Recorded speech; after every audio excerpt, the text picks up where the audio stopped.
नमस्कार मित्रांनो, जनरल नॉलेजमध्ये आजचा 16वा प्रश्न आहे की जगात टी व्हीचा शोध पहिल्यांदा कोणी लावला. आपण रोज टी व्ही पाहतो नाही का. आता प्रत्येकाच्या अगदी गोरगरिबांच्या घरातसुद्धा टी व्ही आहे. कलर टी व्ही आलेले आहेत, नाना प्रकारचे स्मार्ट टी व्ही आलेले आहेत. दरवर्षी टी व्हीचेच मॉडेल बदलत राहतात. पण जगात पहिला टी व्हीचा शोध कोणी लावला, म्हणजे कोणाच्या डोक्यात ही आयडिया आली, हे खूप महत्त्वाचं सुंदर आहे. तर टी व्ही म्हणजे टेलिव्हिजन बरं का. तर जॉन लोगी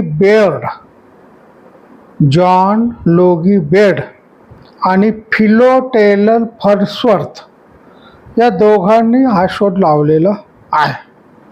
आता जॉन लोगी बेर्ड यांनी 2/10/1925 मध्ये पहिला टेलिव्हिजनचा मूळ प्रणालीचा शोध लावला. म्हणजे मूळ जे टीव्ही दिसेल त्याची काय प्रणाली असेल याचं सगळं श्रेय जातं ते जॉन लोगी बेर्डला.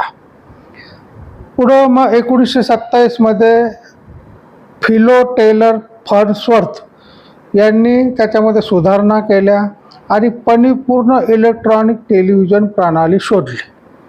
म्हणजे मूळ आयडिया म्हणून त्याचं बेर्डचं कौतुक आहे आणि पूर्ण आजचा जो टी व्हीचं श्रेय आहे वायरलेस ज्याला म्हणतो आपण, की एका ठिकाणी कृती घडत असते आणि आपल्याला टेलिव्हिजन मार्गे दुसरं दिसतं, तर त्याचं श्रेय फर्न्सवर्थ याला आहे. 20 वर्षीय विल्यम टेंटॉन हा फर्न्सवर्थच्या ऑफिसमध्ये काम करत होता. तर